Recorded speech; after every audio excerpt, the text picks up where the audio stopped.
He came to India, he preached and he converted and he built many churches in India. And so not only the church fathers, and there are many other evidences that prove that St. Thomas came to India. And even now there are 7 churches, they are attributed to St. Thomas. It was built by St. Thomas. And there are many folk songs in India. It's like any poem, and that's sung in honor of kings in those days.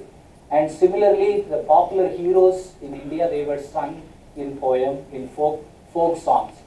Folk songs in India, children in the street, they play, and there are many folk songs, and the hero of the folk songs, it was St. Thomas, and it narrates about his missionary mission and his ministry, how he brought out God's mission throughout the vast kingdom of India.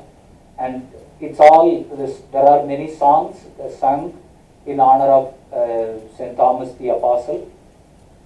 And he was closely associated with many historical figures.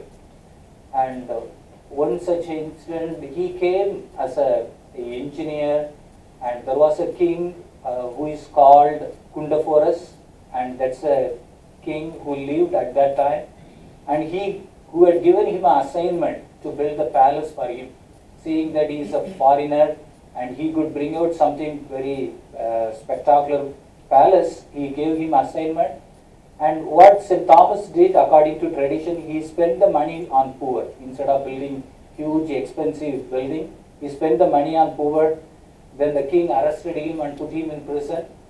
And then that day the king had a dream, and don't harm St. Thomas, he is a holy man and he came with a mission, you help him. And his brother, the king's brother who died and who appeared in his dream and told, so release him and support him. So with that king's support, and he brought Christ every nook and corner of India.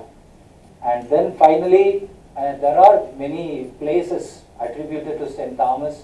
That is in Chennai, so where we have a church where St. Thomas was buried, and upon his tomb there is an elevated cathedral, and huge cathedral we'll be seeing very shortly. And so even now there is a place that's maintained, and it's attributed to the tomb of St. Thomas, and people gather during festival in large number. And another beautiful example, there are Christians in India, they call themselves Thomas Christians. And yes, they proudly call themselves as a Thomas Christians, and their forefathers were converted by St. Thomas. He performed many miracles, and so these are all the evidences that St. Thomas came to India, and he preached and he converted many of our forefathers into Christianity when he brought light of Christ to India. And then popular missionaries in India. See, now St. Thomas, he came to India in the 1st century. Now the missionaries came in the 16th century, and the so-called Thomas Christians, and they continue to practice Christianity in their own way, and they have no connection with the European world, and the Christianity was flourishing in the European world, but they had no connection. But they were strong in their belief, and they developed their doctrine. But with the 16th century, and now these St. Francis Xavier, and then followed by him St. John de Brito, and these popular missionaries, and they established many Christian communities afterwards. And though there was a community strongly existing, but they have taken a root in another place. India is a big country, and they, especially St. Francis Xavier, he covered up the coastal region of India. He walked through the coastal region, and it is recorded that he converted 100,000 people, and he baptized them on a single day. And in one of his letters, St. Francis Xavier, he mentioned, and his legs, his hands were pain and undergoing a heavy pain. It's because he was constantly pouring water on people, And so he had mentioned it in his letter, saying that those many people, the conversion took place in India, and the mass conversion take place during the time of Francis Xavier. He performed many miracles, raised the dead, healed the leper, and so people found him very strong. This is a holy man, and there was a wonderfully, beautiful incident when there were missionaries from other denominations, from the Dutch country, the Dutch colonial groups, when they came, and they were all Protestants.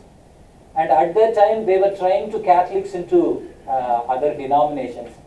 At that time, people who were converted by St. Francis Xavier, they were very strong.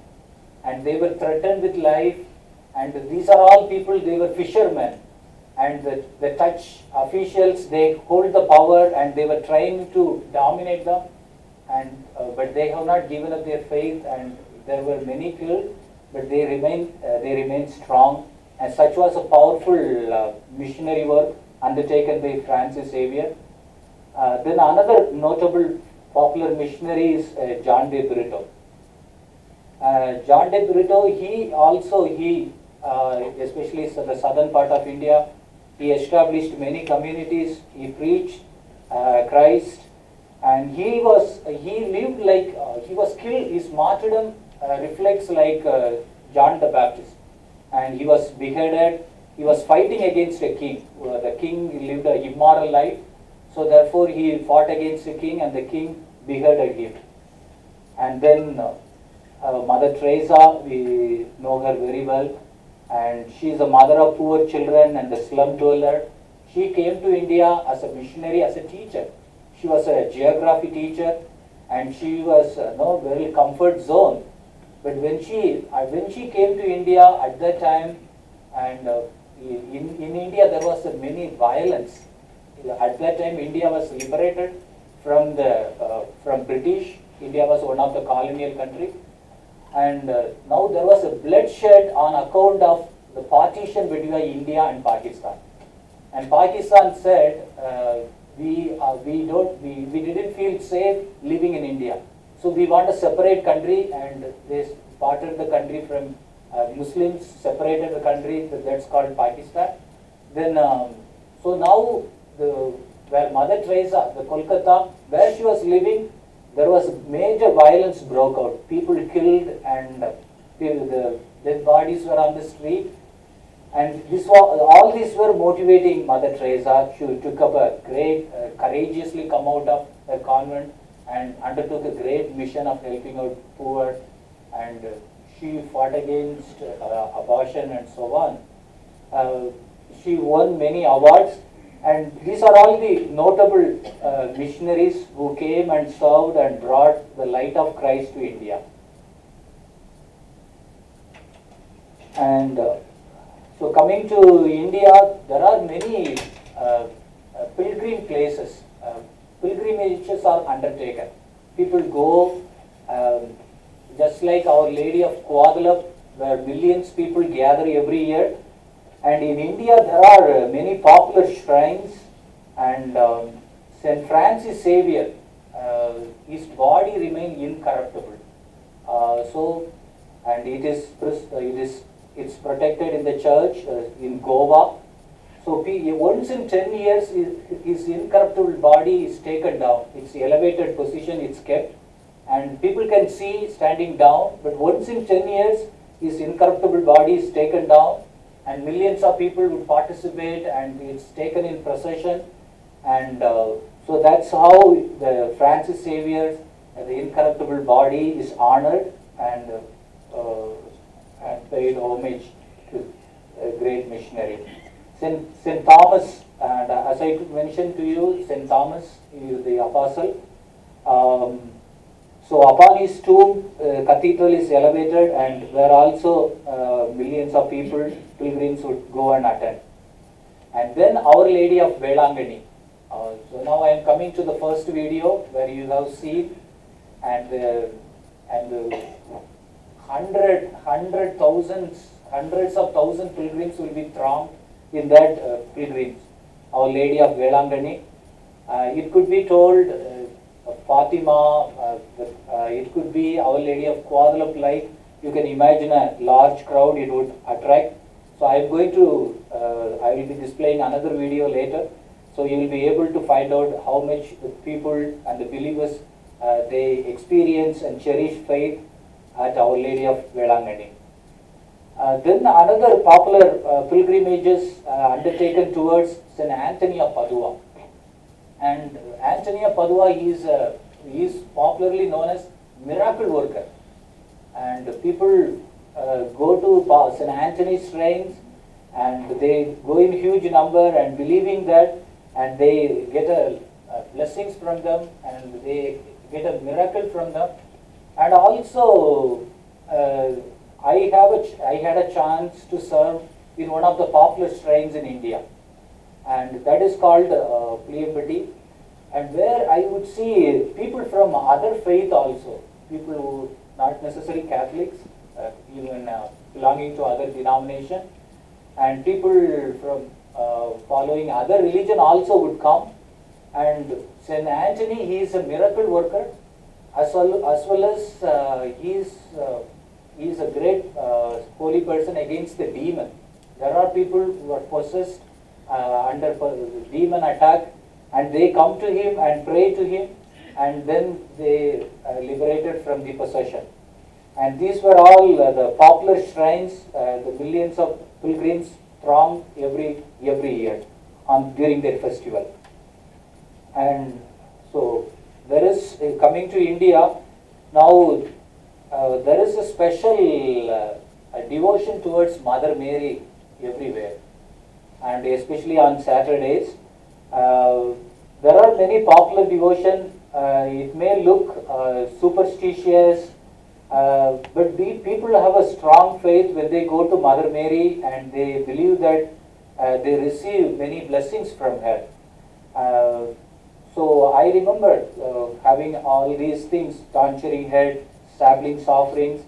I remember when I was a child, I have a skin problem. So my dad had sent me to several doctors, and they all inspected, and they thought it could be a leprosy, something like that. And no doctor could able to diagnose exactly what was the problem. It remained incurable for many years, and went to all the doctors around the city. And then finally my dad had one chance, he believed. So we went to Our Lady of Velangani, and then he told me, you go to, we pray every time we go to Velangani. The first thing, before we get into the rooms, the first thing our dad would do, we go and pray in the church for 30 minutes praying rosary. Then only we would go to our rooms. And so my dad told, you pray, then you go and take a dip in the ocean. And there is a ocean, and people believe that after you prayer, you go and take a dip and you experience a miracle. There are many miracles like that taken place. And my dad told me, I have that personal experience, and I just reminded of all Old Testament story of Naaman, who was suffering from leprosy. And in the same way, with a strong faith, I prayed to Mother Mary, prayed through rosary. Then I went and prayed, and in a few days' time, everything disappeared. And it was a great miracle I experienced, and I could witness to that such a great power. And there are many popular devotions. I am going to screen you the video now, and another 4 minutes video. Then I will get into the topic how the parish is operated. Parishes is operative in Indian parishes that I will be shortly dealing with.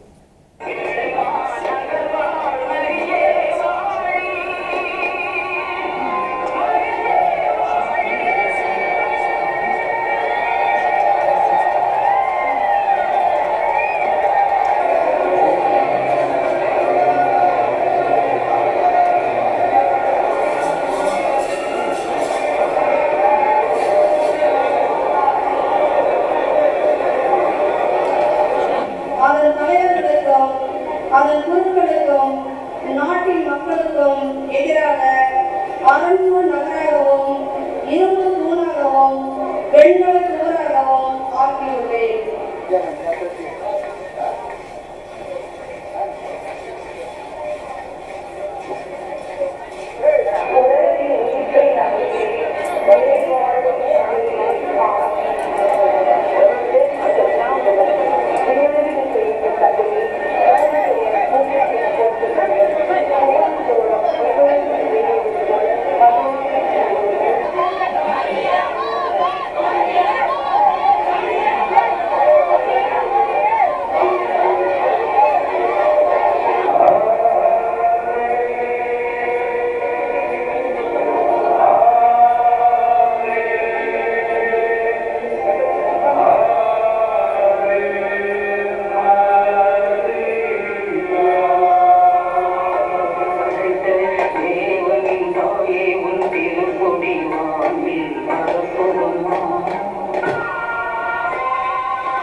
In the second car, Saint Sebastian is coming in procession.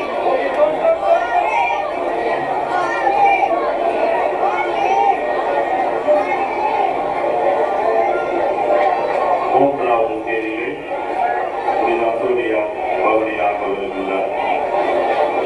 In the third car, Saint Anthony is coming in procession.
know more about how in India the parishes they function and they do their ministry. We are going to look into that topic. We have two different type of parishes. If you classify them into two, small parish and large parish. And what could make a small parish? There will be a pastor, and there will be a convent up to 3 religious sisters. Then there will be catechist. Then there will be a primary school, and then families ranging from 90 to 350 families. And a small parish would be composed of these factors. Then we have a large parish. Then a large parish, families ranging from 400 families to 2000 families, and there is pastor, then there will be associate pastor, then there is a convent with 3 and more sisters, then catechist, and there will be 1 or more staff members, and there could be primary school or middle school or high school. And so the parishes, this is how it could be divided. And the next thing we have, what we have in India is called substation. And what is substation? You have main parish, then around the main parish you have many substations. The substations usually, there may not be large number of people. Could be 15, 10, 20, 30, 40. Sometimes it may go up to 90 families. Then another thing is that they may have church, they may not have church also. Whatever if they don't have church, they will assemble in any one of the parishioners, substation parishioners' house, and then they do the liturgy and so on. How often they would have Eucharist, and it depends. If there is an assistant, then they may get every week, or if there is no associate pastor, then Mass once in 15 days or once in 30 days they will have. What do they do for Sunday Mass? Few people, they have a mode of transportation like motorbike, cycle, some walkable distance they try to walk, and that's how they would reach, but not all of them could go to main parish to attend Sunday service. It's because, and it could be very far, and they are all very farmers, they work in the field, very tired, and they cannot make it. Only when they have Mass in their substation, they would have Eucharist. And this is how the substations are there. My parish, when I grew up, the parish where I'm from, we have 150 families in the parish. I'm a main parish, but then there are 14 substations. With one pastor, no associate also, he has to run around everywhere.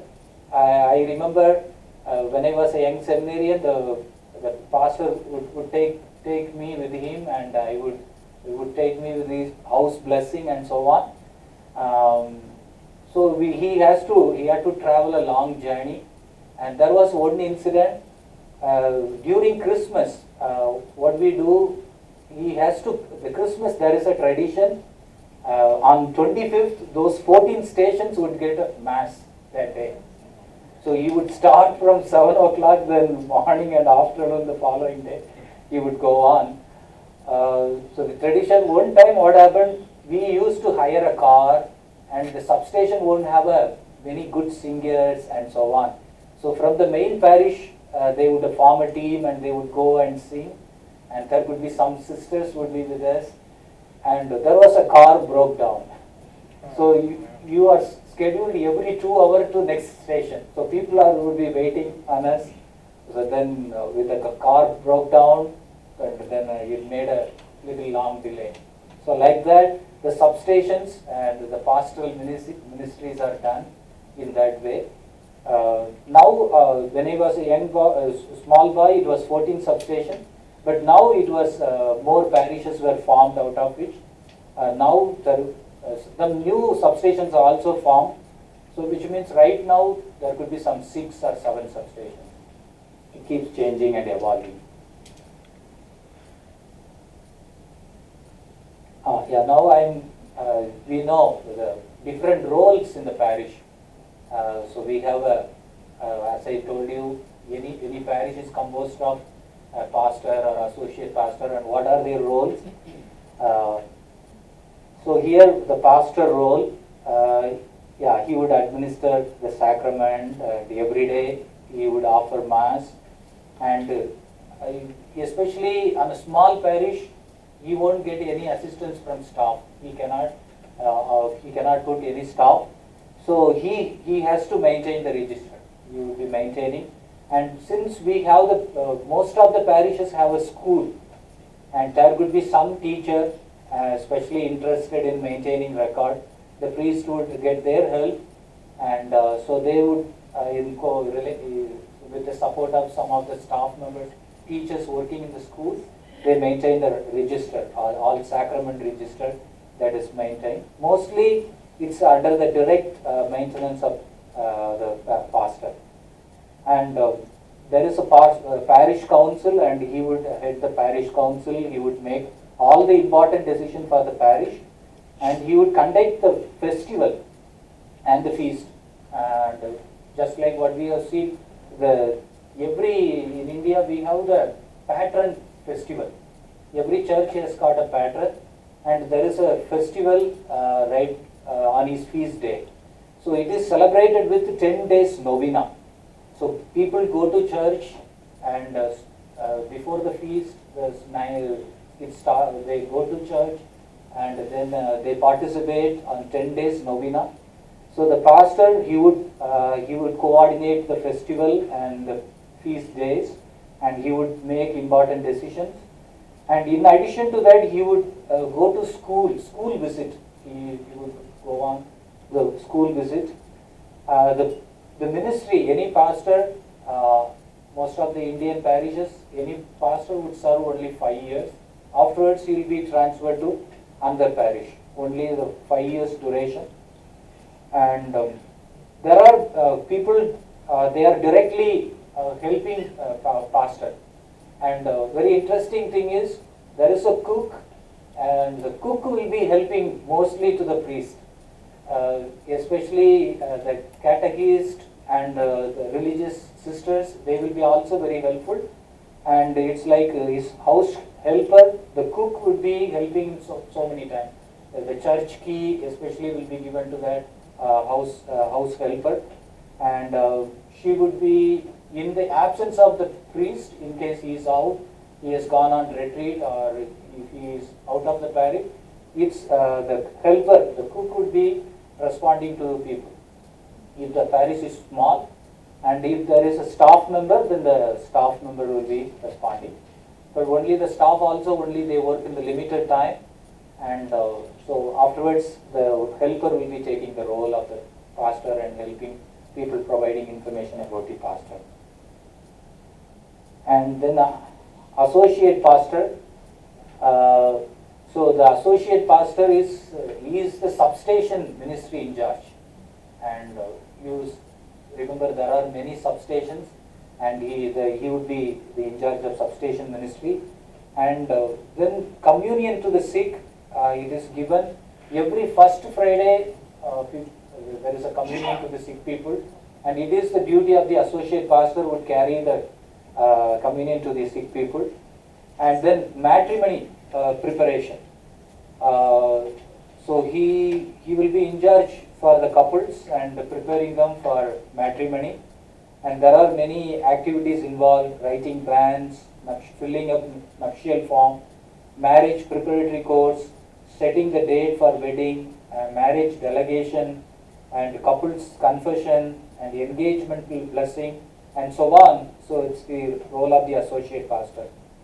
And so in the small parish, the pastor will do this work. And then then the local festival is celebrated with the 10 days novena. So 10 days they would invite another priest from the diocese, and from out of diocese also they would invite, if the parishes have enough resources. So there will be a preaching for 40 minutes, 30 minutes preaching during those 10 days novena. So on those 10 days the local pastor would not be preaching, and they will be coordinating the festival.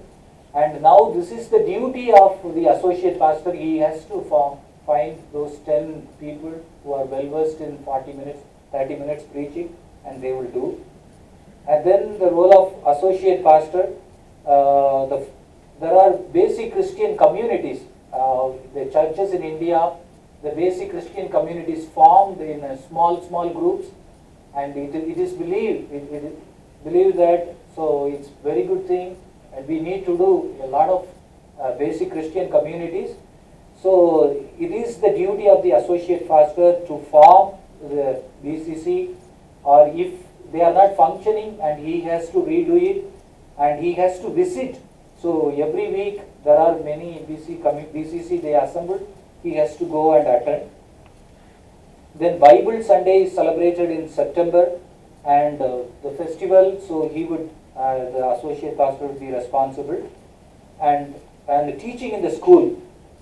And so here you see associate pastor, one associate pastor. Do you identify him, this associate pastor? You. Yeah, I was a teacher. I was teaching in the school, and so this is how sometimes the associate pastor, they go to school and they do some teaching ministry also they do. And then the duration for the associate pastor, mostly just a year. After a year, and they will be moving to another parish. So because after 3 years they will be appointed as a pastor, so therefore within 3-4 years they need to acquire more experiences. So those 3 years, within a year they will be transferred. And then the role of the catechist, and he has got many roles actually, and he would play the role of mass captain. He sets up everything right before mass, light, sound, and the ciborium, chalice, cruets, lavabo, setting of the credence table and all the holy articles. He has to arrange them all right before the mass, and the catechist's duty is to ring the church bell 3 times a day. And so right before the start of Eucharist, Holy Mass, he has to pray for 15 minutes. If there is no Mass also, he has to pray morning, 5:30 to 6 o'clock he would be praying. Then evening also he is supposed to pray. Evening prayer, the children would go to church and they pray, and he has to put them all in order, and he has to conduct the evening rosary and do the prayer. So now these catechists, and they have 1 year annual retreat, and so they go to the cathedral and the pastoral center, and they go and they have 1 day annual retreat, and they receive certificate, and they have a training also, same way. And one thing, they are not paid enough much, so some of them, they are from the school, they would, school teachers, they will be working as a catechist, and some are well equipped and some are not, especially people, the catechists who are serving in villages, the substations, and they may not be well equipped, but just they are interested, and they are involved in the ministry. And then the religious nuns, and religious nuns, if you remember the facts and figures, and in India they are huge in number, and they say jokingly, even the Holy Spirit doesn't know how many convent sisters are existing in India. Those many sisters are there, but their ministry is awesome, extremely helpful. When I recall my vocation to priesthood, I was a small boy. I play the mass on Sundays. I go to Sunday mass. While I come back, I set the table and put the blankets on the table. I play the mass, and then I give communion to everybody. Also, as a small boy, I was very much doing just like the priest play. And then when my mom recognized growing interest in becoming priest, and she passed the information to the nuns, the religious nuns, and the nuns, they play the mediating role. She passed the information to the parish priest, the pastor, and then he called me and sent me for vocation camp. So for my vocation, and the sisters, they played a very important role. Just like that. So this is an example how much, and between pastor and the people, they are a bridge. They are a bridge. They connect people and the pastor. Pastor busy, so they play a bridge role between. So like that of there are many ministry. They work in the diocesan school, and some of the sisters congregations, they run school. Then they go to BCC visit, then substation visit, and they do wherever the catechist is not well equipped, these sisters, and they go and all mass arrangement, they do that, what the mass captain would do, what the liturgy captain would do, and they do all the things wherever the catechist is not well equipped. So now this is the parish, the Indian parishes, we have different roles we have come across, and then we are going to now look into various pious movements and the ministry, how ministry is taking place in India, and we are going to look into that dimension. And so the ministry, here we see children catechism. So in children catechism, if it's a small parish, there would be a starting from 10 students, 15 students. And then if it's a big parish, then it could reach the amount 250. I was associate pastor in our diocese cathedral, and there I could receive these many students, 250 students, they would be attending catechism. That's a faith formation school. And the students' age range between 5 to 15 on Sundays, and they have their catechism class. And who are all in charge? Associate pastors and sisters in charge, and they would be leading, and they would be completing the subject and covering up the portions. And sisters, they are involved as a teachers. And then we have a Catholic school teachers, they will be also working in children catechism. And youngsters above 16-year-old, and they will be also involved. And then children catechism, they have their annual day. So the annual day is celebrated with a lot of cultural events, dancing, drama, reciting psalms, and so on. So the catechism's annual day is celebrated. Then the ministry through, now we have seen how the children are active with the catechism. Now coming to youngsters. Any associate pastor is a right hand to pastor, and now the youngsters in the parish, they are right hand to the associate pastors. So they do everything. They are the right hand to associate pastor. And in India, we don't have ushers. No, we have our parish, we have a well organized structure. And we do not have in India ushers, but now these youngsters, they will be involved. They will be involved in all event management, and especially the procession, Eucharistic procession, and flag hoisting procession, communion procession, and they are there as a volunteers, and they will be supporting, executing what's in the mind of associate pastor. And for them, for the youngsters, the youth Sunday Mass. So every year, the first Sunday of August is Youth Sunday is celebrated. So every parishes, if you go, and they celebrate that liturgy, they do the reading, they read commentaries, and then they have some, our liturgy, some cultural things are there in our liturgy. So they do all that in the Sunday. Then they have youth conference, followed by that in a small level. There could be some 60 people in a parish, some 100, like that. The youth conference will be conducted, and there will be a special resource person would be invited for that. And so the youngsters, I remember, as I mentioned to you, it's the duty of the associate pastor to carry communion to the sick people is on first Friday. The first Friday, before breakfast. So we have mass morning at 6 o'clock. Then by 8 o'clock, we need to cover up some 40-50 people. So now these youngsters, the associate pastor just a year, so he may not be knowing all houses.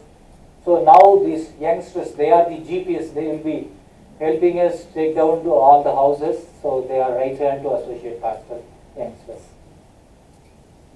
And yeah, but one thing about youngsters right now, so having said all that, they do glorious things. And on Sunday masses, you don't see the youngsters inside the church. Oftentimes they are loitering outside. Yeah, little sad note to hear. But yeah, well, few parishes are exceptional, but few parishes like that, youngsters, they sat around and chat. Yeah, parish priest often cannot do anything with them sometimes. I had some bad times also. Those youngsters. Okay. Then we have Vincent de Paul Association. And this is like, you imagine what we have, it's a Knights of Columbus, just like Knights of Columbus carry out mission towards people who are underprivileged, and the Vincent de Paul is such one thing. I remember my childhood. My father, he was a secretary in Vincent de Paul Association. What we do, either Saturday evening or Sunday morning, and so the members of Vincent de Paul have the duty to collect a handful rice from a few families. So my dad is assigned to go to some 20 families. So my dad cannot go. So one week I would go, then next week my brother, younger brother would go. So we have a schedule like that. So we go to door, some 20-25 house, either Saturday evening or Sunday early morning we go. And people would give rice and some offertory. And then like that, throughout the parish, many groups, many people who have sons, they usually get that work. So the Sunday after mass, so everybody would bring that bundle of rice. So they put together. So every parish, some 20-25 people who are struggling to have their food. So they would be present and they would give the food and the offertory collected, and they would give to the poor. I remember that's how I helped my dad. He was part of Vincent de Paul. And like that, and the same thing during festivals. So they make sure they celebrate. They saw the grand scale celebration, and in the same way they celebrate, and also they look into poor people also. So there's clothing, if sometimes even shelter also. So they collect some amount and help. Yeah, this is basic Christian community. So you see sisters and a family, and so everybody gathers in their house. It's a typical example of Indian house. So they have a mat, they sat down, then the children are there, and the sisters are there, and yeah. When the Indian church mostly dominated with ladies, men always outstanding. They are there, but they are always outstanding. I mean, yeah, they stand out and encourage, and especially ladies, they give their heart and soul participation everywhere, especially in the basic Christian community. And yeah, so this is Patron Festival. And yeah, so you see, this is people are participating in the Eucharist. This is where I served as associate pastor. This place is called St. Anthony, Puliyambatti. Don't worry about the name. And where you have 100,000 pilgrims, they would come during the festival. And we have fireworks and car procession and annual retreat. During the festival, the parishioners would have an annual retreat that Sunday. So 10 days celebration. So they have annual retreat on that Sunday. So you have a special resource person throughout the day. Then they end up with confession, and then end up confession, then Eucharist, and then first Holy Communion during the church festival. These 10 days, and we have first Holy Communion. Children are prepared. Sisters would preparing the kids. And then on the eighth day, they receive first Holy Communion. Then they have the Corpus Christi procession would be taking place. Those children who received the first Holy Communion, and they will be springing flower on the way. The Eucharistic procession is carried throughout all around the street, and the first Holy Communion communicants, and they will be springing flower on the way. And this is how the festivals are celebrated. And here how the Lenten season we celebrate, we observe. During Lenten season, we have the tradition of going to several pilgrim places. There are many pilgrim places, holy places, and people would go to 14 stations. So we have a 14 stations of the cross. So having that in mind, people would go to 14 places and they do 14 stations of the cross. And another special thing, we have diocesan pilgrim. And the diocesan pilgrim, so within a diocese, there could be some significant place or some insignificant place. So the whole diocese is invited. There could be a participants around 5,000 to 40,000 participants, and people would hire a vehicle and they would go and attend the diocesan pilgrim, and it is presided by bishop, and then there will be stations of the cross and confessions will be heard, and so this is how then they have Eucharist. So the diocesan pilgrim is another special thing, and the whole diocese would go to some significant place or some insignificant place, so that the whole diocese would come to know this is such a important place. And then people have the tradition of going by food, especially when they take a pilgrimage, and during the Lenten season for 10-12 days they will be walking by food, and they would as a penance they pray, and they go to Our Lady of Velangani. It's one of the popular pilgrim place, one of the popular shrines. They would do such a penance during the Lenten season. And then we have Christmas, how the Christmas is celebrated in India. Once the Advent season is started, and the people would be, the youngsters, and they would do a lot of carol service. They go to door, and so with Santa Claus, and if there is associate pastor, the associate pastor would go with them. And even midnight also, no problem. They would go at 12 o'clock or 11 o'clock. They knock the door and wake the people, and then they celebrate Christmas. So I was in a parish when I was associate pastor, when I was doing diaconate ministry, and there were 1,500 parish families, 1,500 families in that parish. So at least every day they go some 20 families, and so they are busy throughout Advent season. So the youngsters, so they put up nativity scene. Then coming to then substation Christmas Mass, as I have told you, so the priest has to cover up all 10, 14, 12 substation. And part of Christmas celebration, I was talking to how in India we celebrate New Year. And this year I celebrated the ball coming down, I saw on the television. But in India, the New Year is celebrated a little differently. So the congregation, the whole parish is gathered at 11:30 in the church. Then they have adoration, Eucharistic adoration, and they have a Thanksgiving prayer for the whole year, how God led them throughout the year. So Thanksgiving prayer. In some of the churches, if the congregation is big, they start at 11 o'clock. So then adoration gets over around 11:45, 11:50, something like that. So then they start Eucharist.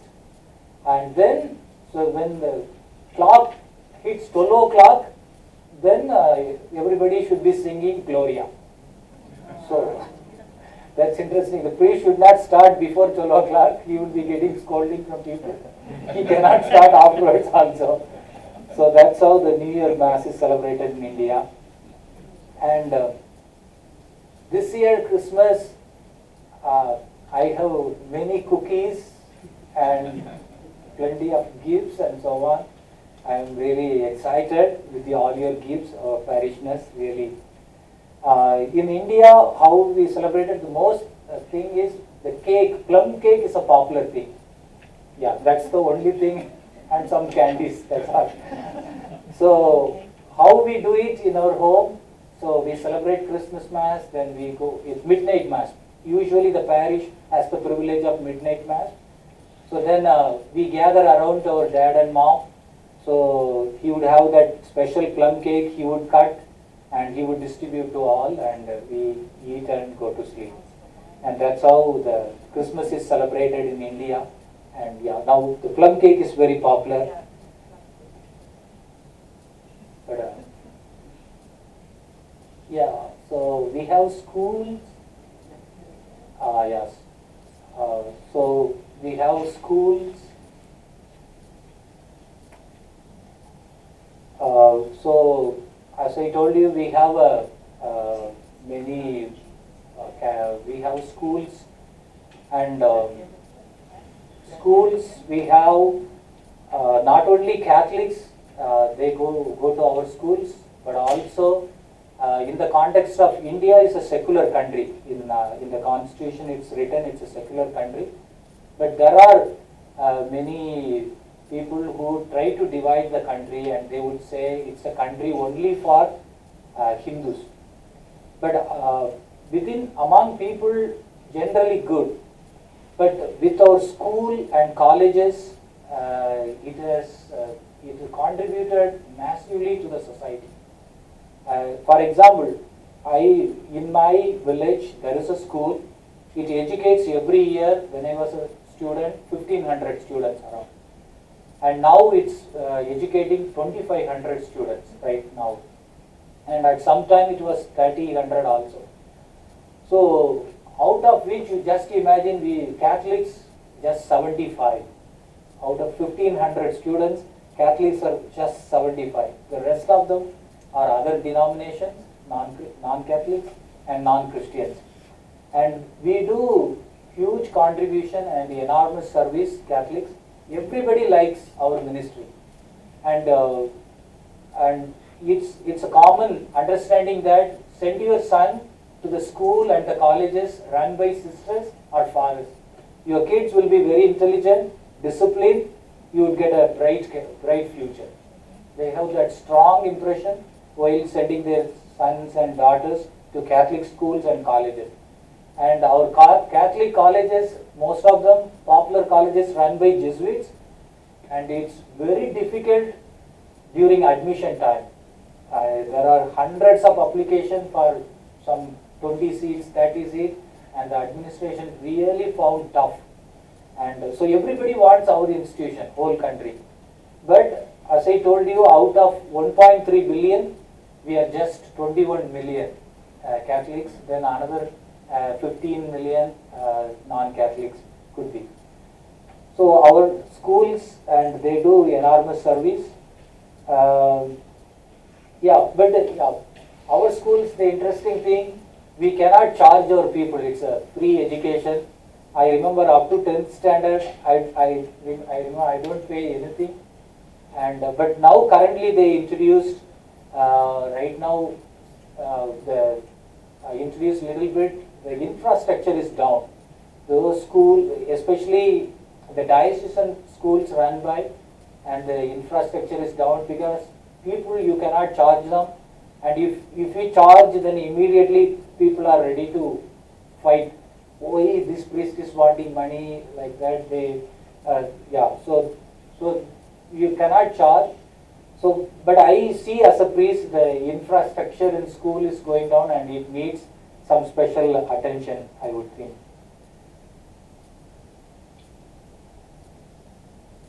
And yeah, so our staff, one thing about our school, Catholic school, India, according to constitution, is a secular country, anybody can run school. I mean, any minority. So Catholics are minority in the country. They have the right to run the school. So they need to get government permission, and the government would give permission to run the school, and as well as, and the government will be paying for some of the staff members also to our Catholic school, because according to our constitution, you have right to have education, and under right to have education, Christians, any minorities, they have the right to start school, and the government would be paying them. So the school I studied, around 60 staff members were teaching, out of which government was paying for 40 staff members were paid, then another 20 staff members paid by management. And how the management staff paid, now this government aided staff, and they give some 3% of their income to the management, to the diocese they give. So if they receive $100, $3 to diocese, and diocese takes that $3 and pays to the rest of the staff members. They are not paid by the government, because we need government though pays, and it's limited only. The annual pay, it starts between $6,000 to $96. The management staff would get this much dollar. Oh, yeah. Yeah, so the persecution, yeah, I slightly mentioned. Yeah, since we do a great ministry, and there are people, they try to attack us, and they try to have the principle, India, Hindi, Hindus. So that slogan, one country, one religion, and one language. So India, Hindu, Hindi. But that's against our constitution, but there are some political group, they try to promote that concept, and as a result, often our churches are attacked. And in the way we do great ministry, but there are people who, there are some political parties, they hate Christianity, they hate our mission. So now and then they attack and they persecute Christian. And in the recent, if there is some incident happen, they immediately go and attack our church building or our school building. 2 years before, there was a girl, she had some issue with her friend and committed suicide in the school campus. But people went and broke down, and the computer lab and school building they attacked, and they broke the statue, and the school is run by sisters. And then there was a major persecution in 2008, and at that time, and some priest, they parade, naked parade they conducted. There was a Hindu leader, he was killed by their group, but they put the blame on Christians. And they were very minority, but they were doing some education and healthcare work also. So as a result, and people had to go into forest to safeguard their lives. So when they gone into the wood, their houses were burned down, some were burnt alive, and sisters were in the middle of the street, and they were treated very badly, and all those things, and so they desecrated the church and so on that took place. And most of them, our church Catholics, since we do great ministry like that, they try to attack us, and this other denomination, but their ministry is little different, and so that also driven them to do some of the things against us. And because they do it differently, and that really triggers them. Their type of ministry, go into the street and Jesus is coming, are you ready, like that, slogans that causes irritation. And yes, the final part. Okay. So now differences in ministry. So with that I will be winding up the session. So USA, we have we have ushers, and in India the youngsters as a volunteers, they help. Here we have a well-structured parish.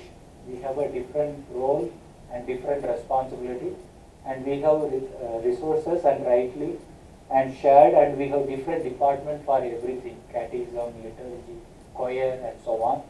So in India, with the minimum resources and the categories and the religious nuns and the youngsters, and they do most of the works due to lack of resources. And then there are we have extraordinary communion ministers. We have the lay people can give communion, but people in India they cannot imagine lay people come forward to give communion. Yeah, so even they have a hesitation to go to sisters also, and they would go to only the priest, and lay people would giving communion in India. It's a harder thing. So therefore, in our diocese, no extraordinary communion minister. Even I was in the big diocese, Archdiocese of Chennai, Mylapore. Even there also, there is no deacon as of now. No deacon, no extraordinary communion ministers. And seating, yeah, we have a seating arrangement. We have a men and women, we sit together, but in India, boys and gents one side and ladies, girls other side. And we have a pews here, but people mostly will be sitting on the floor. And some senior people, they have chairs, and the churches have some resources, they have pews. And Mass, we have 60 minutes, now 40 minutes sometimes, Sunday Mass. Here in India, except some of the big parishes, some of the parishes have more masses, they are only 60 minutes. Then most of the parishes, they have 1 or 2 masses, they go for 75, 90 minutes mass. And then communion procession. Here we have a well structured, you have people are sitting in the pew and go to communion one by one, very neat and nice. But in India, priest will be standing in the middle and the whole people are circled. Yeah. Priest has to rotate, body of Christ, body of Christ, body of Christ. You cannot put them in order. Yeah. Yeah, so here they are structured like that. And Knights of Columbus, yeah, then they do the ministry, Vincent de Paul, but Knights of Columbus is, they do a great ministry comparing to Vincent de Paul. They do with little resources, little ministry. Then Knights of Holy Temple, the altar servers, and we don't have Knights of Holy Temple in India, but they have just altar servers. Yeah, they don't have. Then, yeah, you all have the privilege of body and blood together. Though now due to COVID, we don't get both the species. But in India, only body of Christ. And there are many people who would ask, why you are not giving blood of Christ? But the Bishops' Council decided to distribute only body of Christ. Yeah, transportation, and people go to church by car. There, India, car. There are parishes people go by car. Mostly they use motorbikes. They go by motorbikes, then cycle, bike. That's also. Then mostly by walk. And we have bulletins to pass the parish information. But yeah, there are few priests who studied in the US. So they studied here and they did ministry in the Archdiocese of Indianapolis. Between my diocese in India and the Archdiocese of Indy, there is a bond according to which, so they help some of the seminarians to study. So in turn, our priests would do ministry in the Archdiocese. So there were few priests they studied, and when they came to India for their ministry, and in their parishes they introduced bulletin, weekly bulletin, and so that's going on. So this is India's faith and India's parish ministry, and this is how in India the festivals are celebrated. Thank you very much. I appreciate your wonderful